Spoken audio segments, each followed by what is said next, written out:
and welcome to Coffee with Jesus. I am your host, Todd Jubilee. In this episode, I would like to talk a little bit about Lent. But before I start, I have a bit of a confession. This year, Fat Tuesday kind of snuck up on me. In fact, if it wasn't for a friend of mine, I would not even have realized that Fat Tuesday was in fact Fat Tuesday, which of course would have caused me to miss Ash Wednesday, and I would have been pretty late in starting my Lenten observance this year. Now, that being said, I do think it's a little understandable given all the events that we've experienced, not just as a nation or as a community, but also in the world. Now, even with that being said, Lent is once again upon us. And on the day this episode is being released, this is probably the time where many of you who have chosen to give things up for Lent are starting to struggle a little bit. And what I would like to do in this episode is to encourage you a little. Now, I'm not really looking to do a legalistic kind of step-by-step how-to, what you should do or what you need to do for Lent. Instead, I'd like to talk about the background a little bit and really the purpose of what Lent is, at least today. I know when it comes to Lent, a lot of people just think, I'm going to give up coffee or sweets, or I'm just not going to have any chocolate for 6 weeks. But there's so much more to it than just giving up a simple pleasure. And at this point, some of you may be struggling with what you have chosen to give up, what you have decided to sacrifice for this particular Lenten season. I'd like to encourage you to keep going, to continue to persevere until the end. And folks, if you have made a mistake or indulged in what you have chosen to give up, that's okay. It's not about strict perfectionism. In fact, when the pandemic had started, I had chosen to give up Facebook for Lent. I had found my mental health was a lot better, and it allowed me a lot more time to focus on my spiritual walk. Well, as the pandemic started to get really serious here in the United States, a lot of people were really anxious and really stressed. And there were a couple times where I broke my Lenten fast, where I went to Facebook, and I would post some things that I had hoped would be encouraging to other people. And I expected not so much judgment from my friends, but maybe some gentle ribbing about, how I was supposed to be giving up Facebook. Honestly, though, to my surprise, I got just the opposite. The response I got was, hey, keep it coming. People really needed to be encouraged. And eventually that's what, of course, led to starting the whole Coffee with Jesus podcast. But this year, for Lent, I'm going to try something a little different. And I believe what I'm going to try this year still meets the spirit of what Lent is about. So before I get into that, I would like to start with going into a little bit of the history of Lent, how it came about in our modern concept, and then I would like to dive into what the true purpose of Lent is, at least now in our modern era. The modern concept of Lent that we have was born out of tradition than any specific command. But I believe that the intent and the purpose behind this tradition is a noble one. Many scholars point to the Council of Nicaea as having established the practice of Lent, that is, the 40 days of fasting before Easter. However, this practice existed long before the Council of Nicaea. Back in apostolic times, there were practices that you could say are the parent or the predecessor of our modern Lenten practices. The thing is, though, as the time went by, these practices were not standardized. For example, there were some regions in the church where they practiced whole day fasts. You fasted all day right up until your evening meal, and you did that for 40 days. There were some regions where it was a half-day fast. You fasted until noon, and then you had a midday meal. And there were some regions where, instead of a full fast, they were abstaining from meat and wine. They had vegetables and bread and salt and water. The Council of Nicaea took from these various traditions, and basically what they did was they kind of standardized it for the church. However, over the centuries since then, the practice has still kind of changed. It's gone from being a full fast to sacrificing something that is important to you, to giving something up in order to shift your focus into your spiritual walk, into your relationship with our Father. That greater intimacy with God is the reward of the sacrifice that we make going into Lent. While we are practicing Lent, however, it is important that we don't get too legalistic about it. We shouldn't make it so much about our sacrifice as it should be about deepening our relationship with God. It should not be about a point of pride or bragging rights. In fact, in Matthew 6:16, Jesus told his disciples, "When you fast, do not look gloomy like the hypocrites, for they disfigure their faces that their fasting may be seen by others. Truly, I say to you, they have received their reward." And folks, I think that's very important because the intent of Lent is to recognize our dependence on God, to recognize our depravity apart from God, and to draw closer to God. It's not about, I've gone so many days and I haven't even had a whiff of chocolate or of coffee. It's about missing something, about sacrificing something, and in that sacrifice, recognizing your dependence upon God and deepening your relationship with God. Lent should be a very personal thing. It should be something that is between you and God because it should help you grow closer to God. Now, that being said, it certainly doesn't hurt to have an accountability partner during Lent to help you when you are struggling. And when you are struggling, you can take that struggle to God. When that sacrifice is being felt, you can turn it around and use that to draw close to God. Instead of focusing on whatever it is that you are missing, you can shift that focus onto God. For example, have a favorite Bible verse, and every time you have a craving, you can quote that Bible verse. I believe that spending time with God is crucial, even critical, during Lent. It's important to find a place where you can have some quiet and some solitude. Instead of focusing so much on what you've given up, you can focus on improving your communication with God and improving your prayer life as well. And folks, in keeping with the spirit of Lent, I think that it is equally okay to do something positive, to undertake something that would normally be difficult instead of giving something up. Your sacrifice can be in doing something positive for God, doing something that would help grow your relationship with God.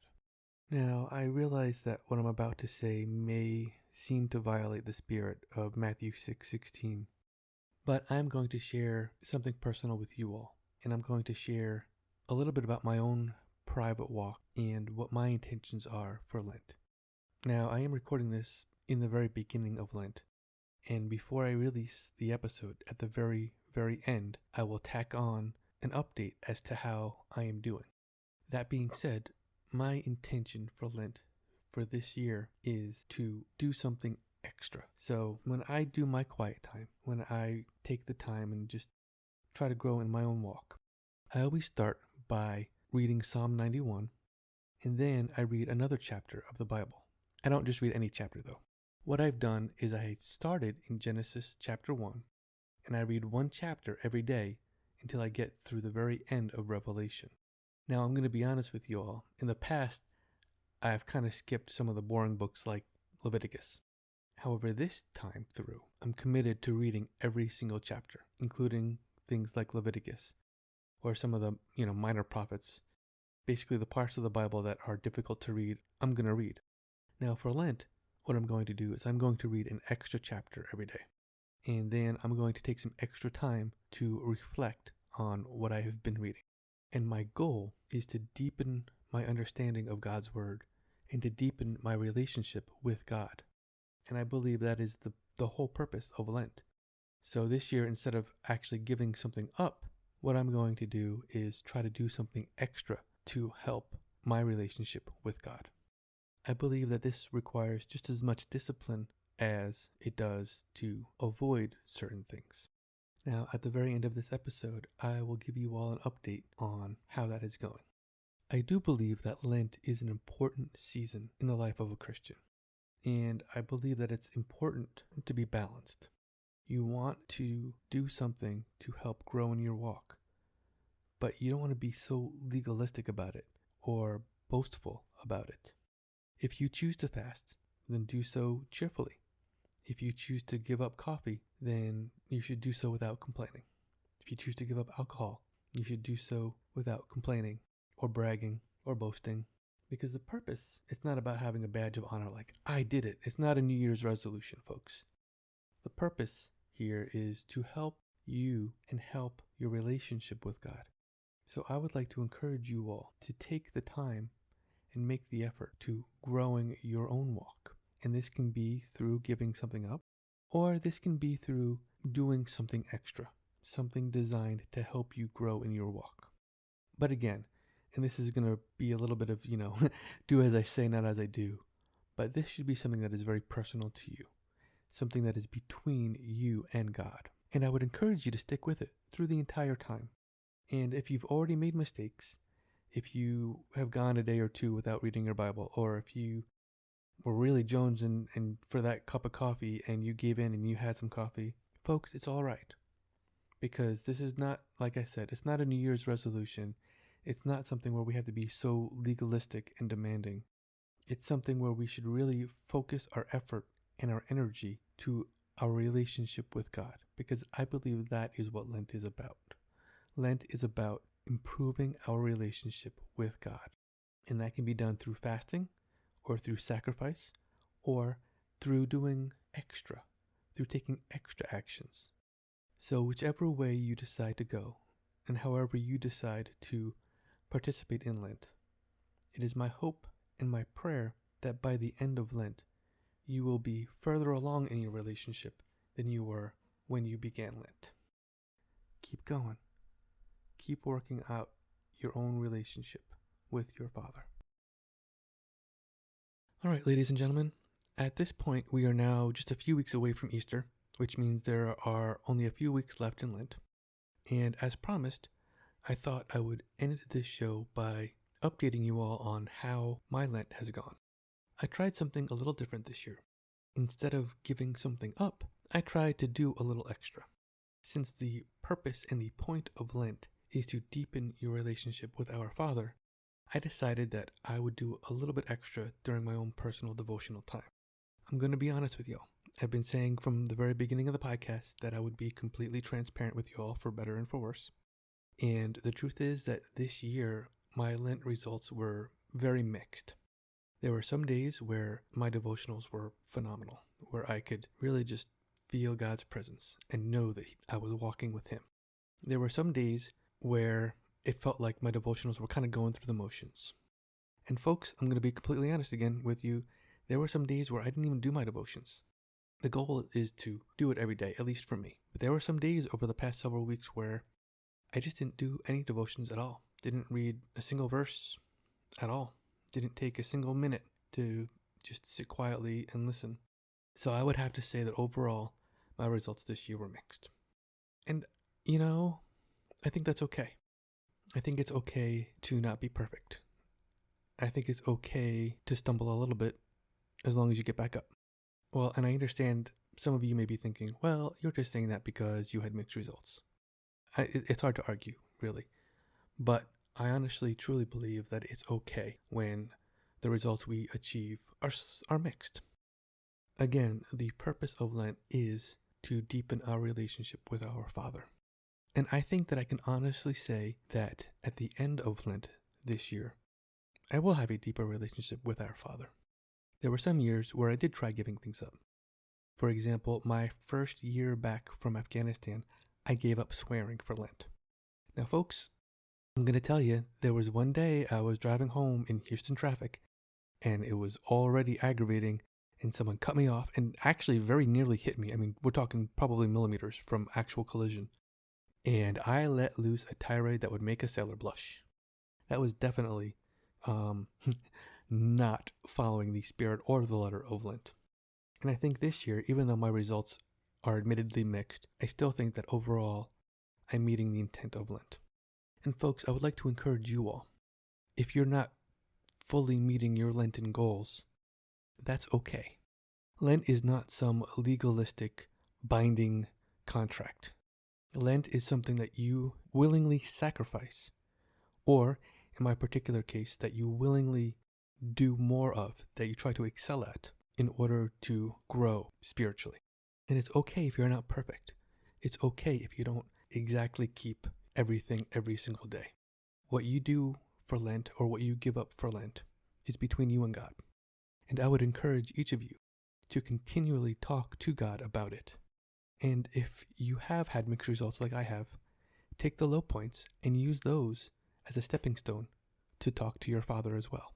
It is my sincerest hope that this year, each and every one of you will finish Lent closer to our Father than when you began. And you can do that by continually talking to our Father, regardless of the exact particularities of your particular sacrifice or goals. So please, take a few minutes and address your particular Lenten goals with our Father and use that as a stepping stone to grow closer in your walk with Him. As always, thank you for watching, thank you for listening, and God bless.